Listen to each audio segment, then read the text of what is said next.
now Republican Congressman Marlin Stutzman of Indiana. Thank you so much for joining us, Congressman. I mean, Justice Sotomayor was in fact scathing. She compared this policy to America turning away Jews before the Holocaust. And I will point out that, Republican Governor Mike DeWine from Ohio says changing the immigration status is not in the best interest of the United States or Ohio. Florida companies are not happy of this either. I want to ask you, is this the complexion of the immigration and asylum system that you support for your country? Hi, Paula. Great to be with you. Immigration is complicated. And one of the things that we know, and I come from Northeast Indiana, where we have a lot of workers there that work in the agricultural industry as well as the manufacturing industry. And I've worked closely with companies that are trying to do the right thing by making sure that every employee is legal. And in some cases, they're not. And it's really a case-by-case basis. I think it's hard to just try to throw a full blanket across everybody. But, the court, I think, made the right decision by just simply saying the executive branch has the ability to end these programs if they deem necessary. Again, there's plenty of appeal processes. It's hard. It's not easy. Our immigration system isn't perfect. In fact, I'm one of the people that believe that there should be some sort of registration process that the Dignity Act actually allows for those who have been here for a certain period of time. But I think that the courts are making the right call on these particular cases, just to be sure that the executive branch has the ability to make decisions as they need to. Yeah, I just will point out that those executive decisions will, in future years, apply as well to Democratic presidents as much as Republican ones. I do want to get to the animosity that we heard from the bench today.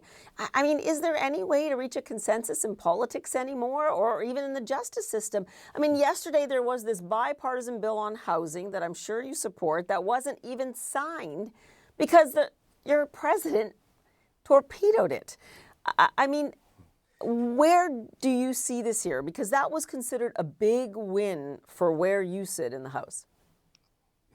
It sure was. And I still think that it becomes law at some point. And, the president has just simply said, I have another priority that I want the Senate to take up, and that's the Save America Act. And so, he was making his point, and he made his point very clearly yesterday on the Hill as he met with Senate Republicans, saying, look, the priority for me is the Save America Act. I understand the housing bill is a big priority for the Congress. In fact, there's priorities in there that the president wants. For example, limiting large investment firms from buying up single-family homes. That was one of the things that he suggested in his State of the Union. So the president is a negotiator, and he definitely knows that if he can find a way to get the Save America Act passed, even if he has to stop for a period of time the housing bill, that's what he's going to do. I think it'll eventually become law, but it gets complicated on the Hill sometimes, especially during political season.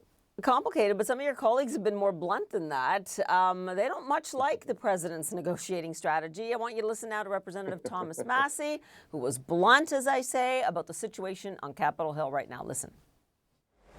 I think it's ironic that we control the House, the Senate, the Supreme Court, and the White House, and we're yelling election fraud. I mean, we won all the damn elections, and we're in charge, and what are we doing with it? We're bankrupting the country, we're starting new wars, we're violating the Constitution, we're not cracking down on the fraud. The problem is not the elections. We won the damn elections. He also warns that your party will get, in his words, a shellacking in the midterms if this doesn't change. I mean, that could have come out of the mouth of any of your Democratic colleagues.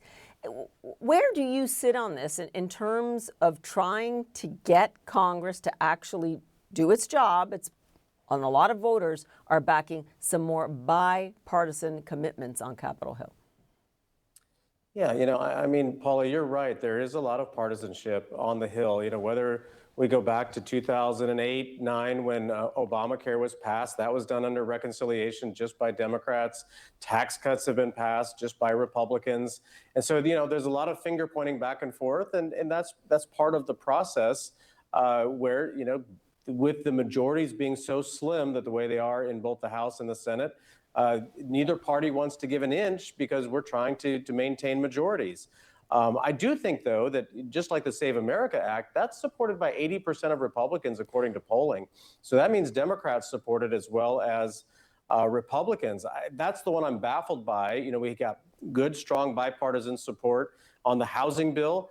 If 80% of Americans support the Save America Act, why we can't find a solution there is baffling to me. But the president is a strong negotiator.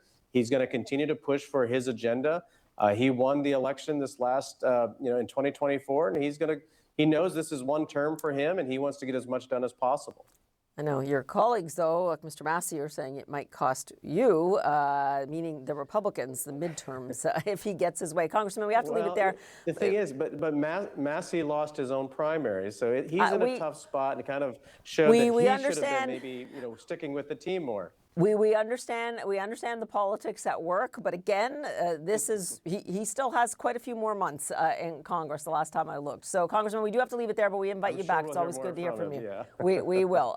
Good to have you, and hope to have you back. Thanks so much.